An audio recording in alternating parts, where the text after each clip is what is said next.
Hello students, आज हम बात करेंगे कोऑर्डिनेशन कंपाउंड, उपसह संयोजक यौगिक। Coordination compound, coordination compound. देखो नाम क्या है बेटा, उपसह संयोजी यौगिक। देखो नाम से स्पष्ट हो रहा है कि ऐसे यौगिक जिनके परमाणुओं के बीच कौन सा बंध पाया जाता हो बेटा, उपसह संयोजी बंध। कौन सा बंध पाया जाता हो बेटा, उपसह संयोजी बंध। ठीक है। अब जब उपसह संयोजी बंध की बात आती है तो हमारे दिमाग में बात आती है उपसह संयोजी बंध बनता किस किस के बीच है। तो हम कहते हैं उपसह संयोजी बंध जो बनता है वो दाता और ग्राही परमाणु के बीच बनता है। किस किस के बीच बनता है बेटा, दाता और ग्राही। दाता जो होता है वो इलेक्ट्रॉन पेयर को क्या करता है बेटा, डोनेट करता है, और इसे हमेशा एक एरो के द्वारा क्या करते हैं, शो करते हैं। यहाँ जो दाता होता है वो कौन होता है बेटा, लिगेंड होता है। कौन होता है इसमें, यहाँ लिगेंड यहाँ दाता होता है जो इलेक्ट्रॉन पेयर को मेटल को क्या करता है बेटा, डोनेट करता है। तो इस चैप्टर में हम क्या पढ़ेंगे, लिगेंड और धातु परमाणु के बीच। तो बेटा धातु क्या होती है यहाँ, ग्राही, और लिगेंड क्या होता है बेटा यहाँ, दाता। तो लिगेंड और धातु के बीच बनने वाला बंध जो होता है उससे ही हमें क्या पढ़ेंगे बेटा, हम यहाँ उपसह संयोजी बंध। उपसह संयोजी बंध।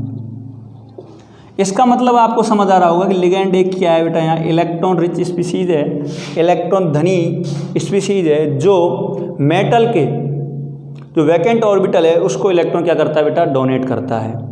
बेटा ऐसा जो हमारी आवर्त सारणी में जो एलिमेंट्स होते हैं उसमें केवल डी ब्लॉक के एलिमेंट जो होते हैं वो आपके कोऑर्डिनेशन कंपाउंड का फॉर्मेशन करते हैं।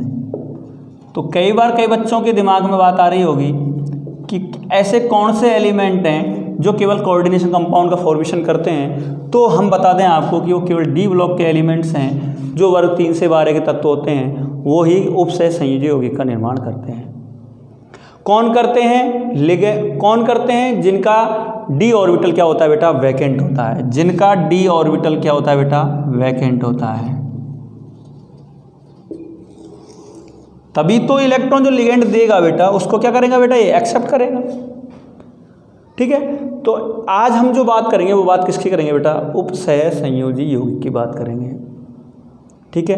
अब उपसह संयोजी यौगिक में किस प्रकार से जो लिगेंड होता है वो धातु को रिक्त ऑर्बिटल को इलेक्ट्रॉन डोनेट करता है, और उनके बीच जो बनने वाला जो बंध है वो क्या कहलाता है बेटा, उपसह संयोजी बंध। और इस प्रकार के जो यौगिक होते हैं वो क्या कहलाएंगे, आपके उपसह संयोजी यौगिक। ठीक है। इसमें हम सबसे पहले बात करेंगे बेटा एडिशन कंपाउंड की। किसकी बात करेंगे, एडिशन कंपाउंड की। देखिएगा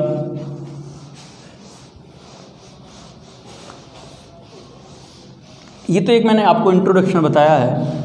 अब हम बात करेंगे सबसे पहले एडिशन कंपाउंड। एडिशन कंपाउंड की क्या बोलते हैं हिंदी में से, योगात्मक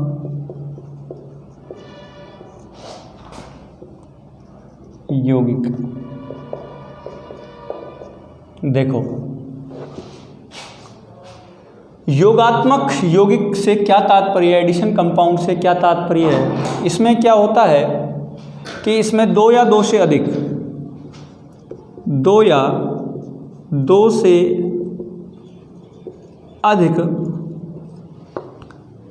लवण जो हैं एक निश्चित अनुपात में,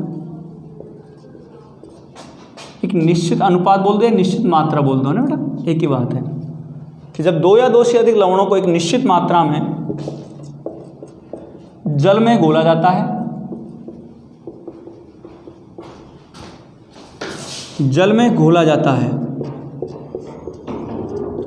और वाष्पीकृत करके क्रिस्टलीकरण किया जाता है। क्रिस्टलीकरण किया जाता है। क्रिस्टलीकरण के फलस्वरूप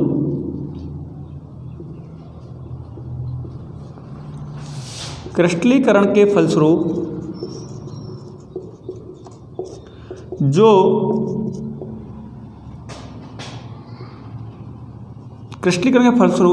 क्रिस्टल के रूप में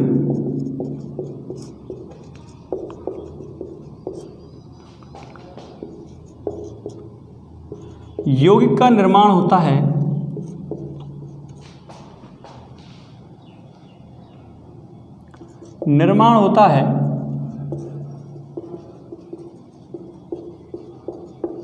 उसे ही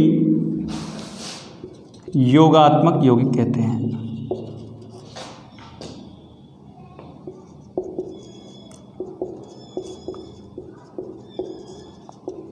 कहने मतलब क्या किया इन्होंने 2 या 2 से अधिक लवणों को जल में घोला, जल में घोलने के बाद उनका वेपराइजेशन किया, वाष्पीकरण किया। वाष्पीकरण करेंगे तो क्या बनेगा बेटा, रिक्रिस्टलाइजेशन किया, पुनः क्या बने, क्रिस्टल बने। और क्रिस्टलीकरण के फलस्वरूप जो आपके नए यौगिक बनेंगे उन यौगिक क्या बोलेंगे हम, योगात्मक यौगिक। देखो बेटा 2 या 2 से अधिक कौन से लवण हो सकते हैं बेटा आपके पास, साधारण लवण। क्या हो सकते हैं, साधारण लवण हो सकते हैं। एग्जाम्पल आप साधारण लवण जानते हो आप, जैसे NaCl एक साधारण लवण ही तो है, MgCl2 एक साधारण लवण है जिसमें एक कैटायन और एक धनायन। इसमें हम 2 या 2 से क्या करेंगे बेटा, ऐड करेंगे। एग्जाम्पल के फलस्वरूप देखिएगा, जैसे आपके पास है KCl plus MgCl2 plus 6H2, potassium chloride plus magnesium chloride, और आपने वाटर में क्या कर दिया, इसको घोल दिया। क्या बन जाएगा बेटा, और क्या किया आपने, क्रिस्टलीकरण किया, KCl MgCl2 6H2O। इसे बोलते हैं बेटा हम कार्नेलाइट। क्या बोलते हैं हम, कार्नेलाइट कहते हैं बेटा। देखो इसमें 2 लवण लिए, पोटेशियम क्लोराइड मैग्नीशियम क्लोराइड को किस में घोला बेटा, जल में घोला। जल में घोलने पर उनको क्या किया, क्रिस्टलीकरण किया, और नए क्रिस्टल के रूप में जो आपको लवण प्राप्त हुआ ये हमारा क्या कहलाता है, एडिशन कंपाउंड, कार्नेलाइट। ठीक है। सेकंड जैसे हम बात करें K2SO4 प्लस Al2SO4 का ऑल्थराइज प्लस चॉइस H2O, ये क्या बनाएगा बेटा, ये भी क्या बनाएगा देखिएगा,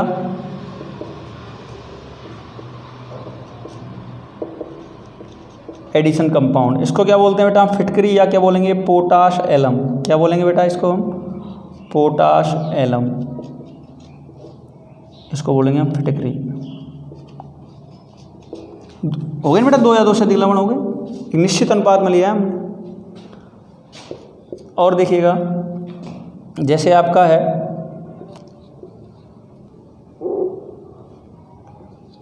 ferrous sulphate plus ammonium sulphate plus 6H2O, और इनका वापस से रिक्रिस्टलाइजेशन किया, पुनः क्रिस्टलीकरण किया, तो ये बन गया आपका फेरस अमोनियम सल्फेट। इसका नाम होता है मोहर लवण। क्या होता है बेटा, मोहर लवण।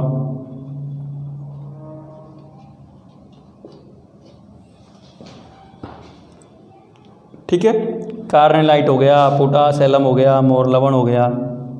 इसके अलावा और भी एग्जाम्पल देख सकते हैं जिसमें 2 या 2 से अधिक लवणों को क्या किया जाता है, निश्चित अनुपात में मिलाया जाता है।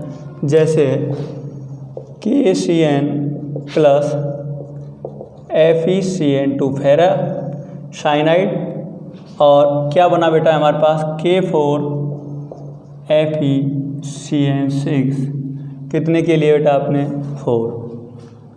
ये भी एक क्या है बेटा, एडिशन कंपाउंड का एग्जाम्पल है। ओके, और भी हम ले सकते हैं, जैसे आपने क्या ले लिया बेटा, KCN प्लस AgCN2, तो क्या बन गया, AgCN से क्रिया करा दो सपोज करो, तो क्या करो, क्या बना सकते हो आप, के AgCN2 प्लस,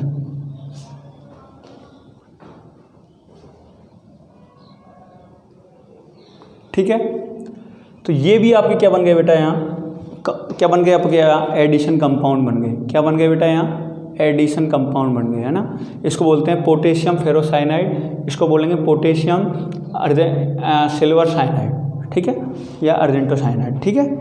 इस तरीके से हम क्या बना सकते हैं बेटा, हम यहाँ बहुत सारे कंपाउंड बना सकते हैं। कौन से कंपाउंड, एडिशन कंपाउंड। अब हमने यहाँ जितने एडिशन कंपाउंड के नाम लिखे हैं, इनमें हमको एक चीज़ ध्यान रखनी है कि हम यहाँ साधारण लवणों को ही एक निश्चित अनुपात में मिलाकर जल में घोलते हैं। जल में घोलने के बाद हम इनका क्या करते हैं, रिक्रिस्टलाइजेशन करते हैं, पुनः क्रिस्टलीकरण करते हैं। जो आपको रिक्रिस्टलाइजेशन के फलस्वरूप जो आपको यौगिक मिलते हैं, वो सारे यौगिक आपके एडिशन कंपाउंड कहलाते हैं। इन्हें हम क्या बोलते हैं बेटा, योगात्मक यौगिक। अब ये योगात्मक जो यौगिक होते हैं ना, वो दो प्रकार के होते हैं। कितने प्रकार के होते हैं बेटा, दो प्रकार के। देखिएगा, योगात्मक यौगिकों को दो भागों में बांटा गया है। कैसे बांटा गया है वो समझ लो एक बार आप।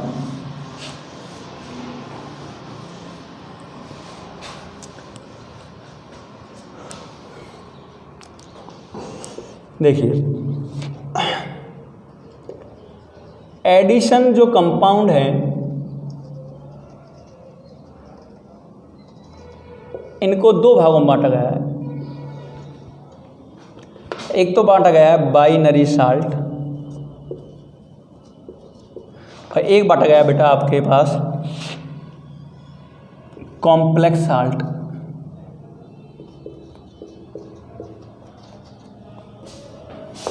अब बाइनरी साल्ट को क्या बोलते हैं, द्विक लवण, और इसको क्या बोलते हैं बेटा, संकुल लवण। अब देखिए, इनको किस बेस पर बांटा गया है कि बेटा जब योगात्मक यौगिक को जल में घोला जाए, जैसे आपके पास एक योगात्मक यौगिक था यहाँ KCl MgCl2 6H2O, जब इसको जल में घोला जाता है तो जल में ये पूर्ण रूप से वियोजित हो जाता है, अर्थात ये अपने सभी घटकों का परीक्षण 100% देता है। कैसे, जैसे इसको जल में घोलेंगे तो KCl K प्लस और Cl में टूट जाएगा, Mg जो भी है वो भी आपके Mg2 प्लस Cl माइनस में टूट जाएगा, और 6H2 है जो H प्लस और OH माइनस में टूट जाएगा। जैसे ही योगात्मक यौगिकों को जल में घोलते हैं तो ये शीघ्र ही आयनों में टूट जाते हैं। अपने जितने भी घटक हैं उनका 100% क्या देते हैं बेटा, ये परीक्षण देते हैं। सभी घटक जो हैं वो अपना परीक्षण 100% देते हैं, अर्थात ये पूर्ण रूप से क्या हो जाते हैं, वियोजित हो जाते हैं। लेकिन यदि संकुल लवणों को, भाई द्विक लवण तो क्या कहलाते हैं कि वे योगात्मक यौगिक या वे लवण जो जल में पूर्ण रूप से वियोजित हो जाते हैं और अपने सभी घटकों का परीक्षण देते हैं, उन्हें ही हम बाइनरी साल्ट कहते हैं। कॉम्प्लेक्स साल्ट, वे लवण जिनको जल में जब क्या करते हैं, घोलते हैं, तो ये पूर्ण रूप से वियोजित नहीं होते, ये पूर्ण रूप से वियोजित नहीं होते, अर्थात अपूर्ण रूप से वियोजित होते हैं। अब अपूर्ण रूप से वियोजित होते हैं तो एक तो बनाते हैं आपके संकुल आयन और एक बनाते हैं प्रति आयन।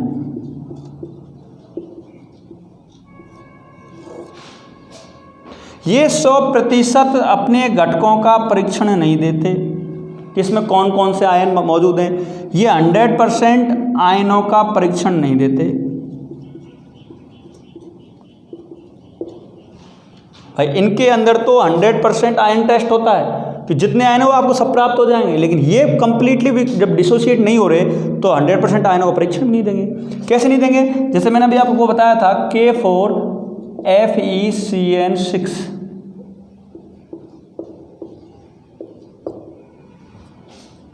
अब आप देखो किस किस में टूटेगा बेटा, ये दो में टूट जाएगा, एक तो 4K+ में टूट जाएगा और एक आपके टूट जाएगा FeCN6 4-। ये वाला तो है आपका संकुल आयन, ये वाला क्या कहलाएगा बेटा आपका संकुल आयन, ये आपका कहलाएगा प्रति आयन। संकुल आयन जो है, देखो ये वाला संकुल आयन जो है ये ऐसा नहीं इसको वापस हम यदि जल में घोलें तो ये एक तो Fe2+ में टूट जाए और Cn- में टूट जाए, ऐसा इसमें नहीं होता। केवल K+ और FeCN2 CN6 4- में टूटता है। अर्थात ये 100% भाई इसमें साइनाइड भी है और फेरस भी है। तो साइनाइड और फेरस का टेस्ट इसको आपको वाटर में जो है रिप्रेजेंट नहीं होगा, केवल आपको पोटेशियम आयन का और आपका ये वाला शंकुल आयन का, ये इस प्रकार ही टूटता है। और ये वाली स्टेट कौन सी होती है बेटा? Solid state. भाई अब मैं आपको दूसरी डेफिनेशन से बात कराता हूं, देखिएगा। एडिशन कंपाउंड जो होते हैं क्या होते हैं बेटा? सब सॉलिड होते हैं। क्रिस्टलाइजेशन किया है ना, सारे क्या है बेटा? सॉलिड है, ये सारे सॉलिड है। जब इनको जल में घोलते हैं तो बाइनरी सॉल्ट जो है ना वो सॉलिड प्रॉपर्टी को क्या कर देते हैं? लॉस कर देते हैं। ये अपनी सॉलिड प्रॉपर्टी को खो देते हैं और कौन सी प्रॉपर्टी में आ जाते हैं बेटा? एक्वियस प्रॉपर्टी, एक्वियस स्टेज में आ जाते हैं। ये एक्वियस स्टेज में आ जाते हैं। कौन? Binary salt. सारे जलीय अवस्था में बदल जाते हैं, घुल जाते हैं, आयनों परीक्षण देते हैं। लेकिन कॉम्प्लेक्स सॉल्ट जो होते हैं यदि हम इनको जल में घोलें, इनको यदि हम वाटर में डिजोल्व करते हैं तो ये अपनी सॉलिड प्रॉपर्टी को रिटेन करते हैं, ये अपनी सॉलिड प्रॉपर्टी को छोड़ते नहीं है। जैसे ये कॉम्प्लेक्स आयन जो बना आपका, एक सॉलिड प्रॉपर्टी है इसकी, आयंस में टूटा है लेकिन सॉलिड प्रॉपर्टी इसने अपने आप क्या की है बेटा? रिटेन की है। तो ऐसे लवण जो अपनी सॉलिड प्रॉपर्टी को 100% लॉस कर देते हैं, खो देते हैं, वो तो कहलाते हैं आपके बाइनरी सॉल्ट। जो आपकी सॉलिड प्रॉपर्टी को जलीय अवस्था के साथ साथ सॉलिड स्टेज को बनाए रखते हैं, वो आपके सॉल्ट कहलाते हैं बेटा शंकुल लवण या कॉम्प्लेक्स सॉल्ट। ठीक है, इस तरीके से हम इन दोनों को दो भागों में बांटते हैं, एक बाइनरी एक कॉम्प्लेक्स। तो मैंने आपको बताया बाइनरी में क्या होता है कि ये अपने सभी घटकों का 100% परीक्षण देते हैं, अर्थात ये जो साल्ट होते हैं ये अपनी सॉलिड प्रॉपर्टी क्या कर देते हैं? लॉस कर देते हैं, खो देते हैं। जबकि संकुल लवण जो होते हैं वो अपने सभी घटकों का 100% परीक्षण नहीं देते। कुछ क्या होते हैं बेटा? ये सॉलिड अवस्था में होते हैं, कुछ क्या कौन सी अवस्था में होते हैं बेटा? जलीय अवस्था में होते हैं। सॉलिड में होते हैं जिनको संकुल आयन बोलते हैं, क्योंकि इन दोनों के बीच कौन सा बंध है बेटा? कॉर्डिन। ये तो बेटा क्या हो गई? मेटल हो गई। ये तो क्या हो गई बेटा? मेटल। ये हो गया आपका क्या? लिगेंड। क्या हो गया ये? लिगेंड। और मैंने आपको बताया था मेटल और लिगेंड के बीच जो होता है वो कोऑर्डिनेट बॉन्ड होता है, इसलिए ये सॉलिड स्टेट में होता है। ये इस तरीके से एक समूह के रूप में होता है, ये कभी भी एक दूसरे में वाटर में जाके डिजोल्व नहीं होता। ठीक है, तो इस तरीके से ये क्या है बेटा? आपका बाइनरी सॉल्ट और कॉम्प्लेक्स सॉल्ट है। तो इस तरीके से हम समझ सकते हैं कि बाइनरी सॉल्ट और कॉम्प्लेक्स सॉल्ट में क्या अंतर है। जो 100% परीक्षण देते हैं जलीय अवस्था में वो आपका बाइनरी सॉल्ट है। कुछ आयन का परीक्षण देते हैं, संकुल आयन प्रति आयन का, वो कहलाते हैं आपके कॉम्प्लेक्स सॉल्ट होते हैं। इनके बीच कौन सा बॉन्ड पाया जाता है बाइनरी सॉल्ट में? इनके बीच तो बॉन्ड पाया जाएगा कौन सा? Ionic bond. आयंस है ना भाई, इनके बीच तो आयनिक बॉन्ड ही होगा भाई। K+ है और Cl- है, तो इनके बीच जो बॉन्ड होगा कौन सा बॉन्ड होगा? आयनिक बॉन्ड होगा। और आप जानते हो आयनिक बॉन्ड जो होता है वो एक इलेक्ट्रोस्टैटिक बॉन्ड होता है। कौन सा बॉन्ड होता है बेटा? Electrostatic attraction force. ठीक है, मैंने आपको सॉलिड स्टेट पढ़ाया था, याद करो। अट्रैक्शन फोर्स, स्थिर वैद्युत आकर्षण बल। तो द्विक लवण में आपका कौन सा बंध होता है? आयनिक। जबकि इसमें कौन सा होता है बेटा? आपके उपसय संयोजी बंध होता है। ये जलीय अवस्था में पूर्ण रूप से वियोजित हो जाते हैं, ये जलीय अवस्था में पूर्ण रूप से वियोजित नहीं होते। ठीक है, इस तरीके से हम इनमें अंतर भी आसानी से क्या कर सकते हैं बेटा? देख सकते हैं। ठीक है, नेक्स्ट देखिए, अब हम बात करते हैं कि एक साइंटिस्ट हुए थे वर्नर। कौन हुए थे बेटा? वर्नर हुए थे, जिन्होंने अपने वर्नर थ्योरी दी थी। वर्नर थ्योरी क्या कहती है? देखिएगा,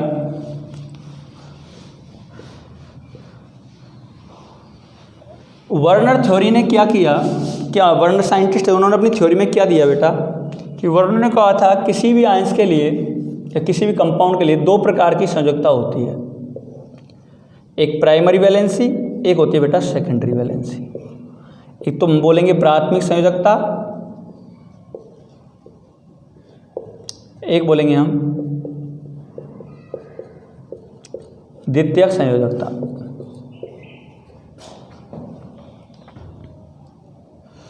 द्वितीयक संयोजकता। इससे पहले क्या किया बर्नर ने बेटा, बर्नर ने क्या किया, COCl3 की क्रिया किससे करवाई बेटा, NH3 के साथ, और अनेक कंपाउंड का फॉर्मेशन किया। कौन कौन से कंपाउंड फॉर्मेशन किया देखो, CO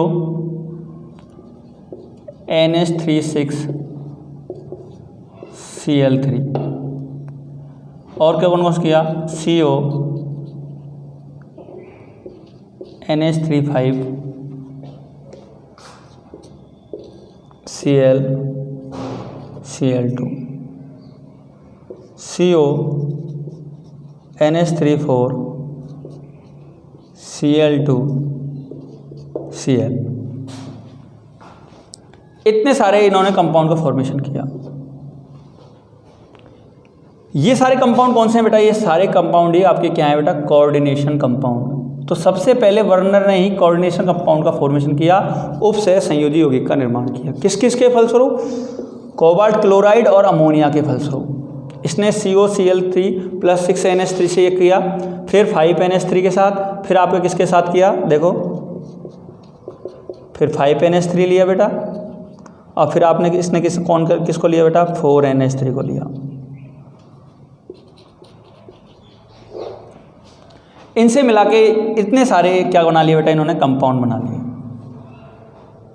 ठीक है, अब ये वाले कंपाउंड हमको कैसे प्राप्त हुए, इसके लिए इन्होंने एक एक्सपेरिमेंट किया। ये वाले जो कंपाउंड प्राप्त हुए ऐसे ही प्राप्त नहीं हुए, इसके लिए इन्होंने क्या किया कि आदिक में इन कंपाउंड में भाई COCl3 NH3, फिर 6NH3 से करवाया, फिर 5 से करवाया, फिर किससे करवाया बेटा, 4 से करवाया। इसके लिए इन्होंने क्या किया कि एक्सेस में AgNO3 का विलयन डाला, इसमें क्या डाला बेटा, आदिक में AgNO3 का विलयन डाला। अब जब इन्होंने इसमें विलयन डाला तो हमको ऐसा लगा कि इसके पास भी Cl3 है, इसके पास भी Cl3 है, इसके पास भी Cl3 है, तो हमें AgCl का जो अवक्षेप प्राप्त होगा वो कितना होगा, यहाँ भी 3AgCl होगा, यहाँ भी 3AgCl प्राप्त होगा, यहाँ भी 3AgCl प्राप्त होगा। हमने इनसे ऐसी अपेक्षा की, क्योंकि यहाँ भी 3 Cl है, यहाँ भी 3 Cl है, यहाँ भी 3 Cl है। जब इन्होंने आदिक में AgNO3 का विलयन COCl3+NH3 के विलयन में डाला तो इन्होंने अपेक्षा ये की कि यहाँ भी 3 AgCl अवक्षेपित होंगे, यहाँ भी 3 होंगे, यहाँ भी 3 होंगे, क्योंकि सबके पास 3 है। लेकिन इनको मिला क्या, इनको मिला ये बेटा, वास्तविकता ये थी इनकी। हमने ये क्या किया बेटा, अपेक्षा की, लेकिन वास्तविकता ये प्राप्त हुआ इसको। जब इन्होंने वास्तविकता ये प्राप्त किया तब इन्होंने दिमाग लगाया कि ये बताइए Cl तो यहाँ भी 3 थे, यहाँ भी 3 थे, यहाँ भी 3 थे, तो यहाँ Cl हमको 3 प्राप्त हुए आयंस के रूप में। भाई मैंने अभी बताया था ये तो कॉम्प्लेक्स साल्ट है, ये आपका काउंटर आयन है, ये कॉम्प्लेक्स आयन था, ये आपका काउंटर आयन था। इसको मैंने क्या बोला था अभी बताइए, संकुल आयन। क्या बोला था बेटा, संकुल आयन। इसको क्या बोला था बेटा हमने प्रति आयन, प्रति आयन। तब इन देखो यहाँ Cl3 है, यहाँ Cl2 है, यहाँ Cl1 रह गया। ये Cl अंदर की तरफ क्यों गए, क्योंकि बेटा अंदर कॉम्प्लेक्स है CO, उसकी जो उपसह संयोजन संख्या होती है वो कितनी है बेटा, यहाँ कार्बन इसकी कोबाल्ट की कितनी है, 6 है। जब CO3+ ऑक्सीडेशन स्टेज में होता है तो उसकी उपसह संयोजन संख्या 6 होती है। तो देखिए यहाँ तो 6 NH3 थे इसके पास, देखो इस तरीके से, एक यहाँ, एक यहाँ, एक आपका यहाँ, एक आपका यहाँ। सारे इलेक्ट्रॉन किसको डोनेट कर रहे हैं, कोबाल्ट को, एक यहाँ पर, एक यहाँ पर। तब तो आपके Cl तीनों के तीनों जो थे वो आयंस के रूप में आ गए। ये तो बन गया आपका कॉम्प्लेक्स आयन, ये बन गया आपका काउंटर आयन,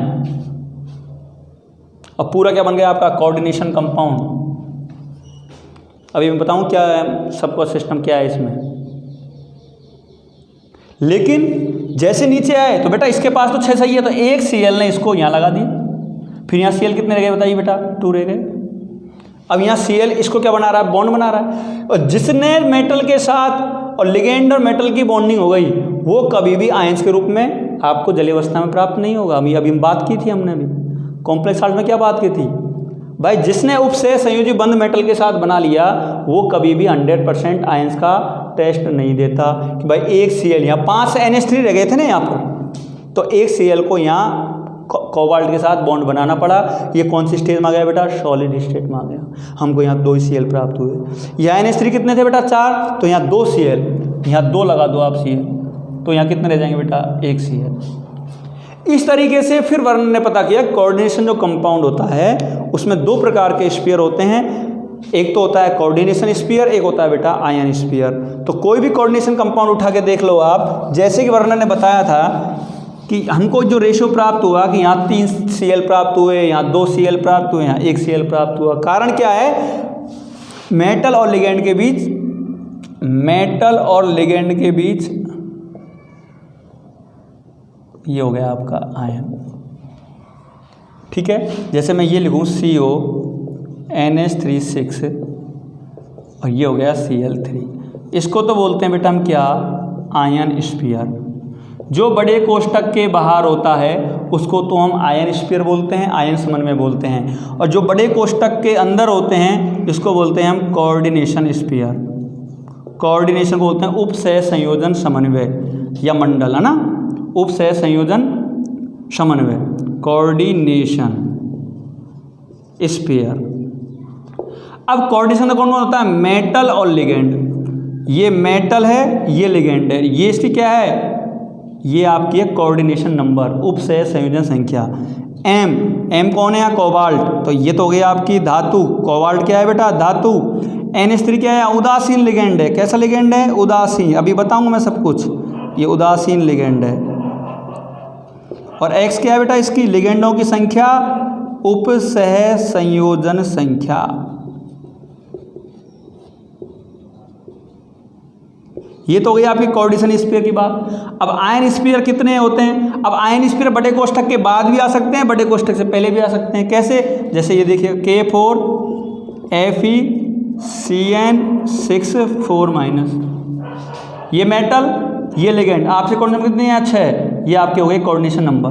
ये यहाँ पर क्या है? Ion sphere. ये क्या है बेटा? यहाँ पर आयन स्फीयर। तो आयन स्फीयर आपके बड़े कोष्ठक से पहले भी आ सकता है, बड़े कोष्ठक के बाद भी आ सकता है। पहले कौन आता है हमको मालूम है? धनायन। बाद में कौन आता है? हमेशा ऋणायन। तो पहले हम धनायन का नाम लिखते हैं, जैसे आप जानते हो NaCl का जब नाम लिखते हैं पहले हम सोडियम लिखते हैं, फिर उसके बाद क्या लिखते हैं? क्लोराइड। तो लवण हम किसी का भी नाम लिखें पहले धनायन को लिखते हैं, फिर किसको लिखते हैं बेटा? ऋणायन को लिखते हैं। अरे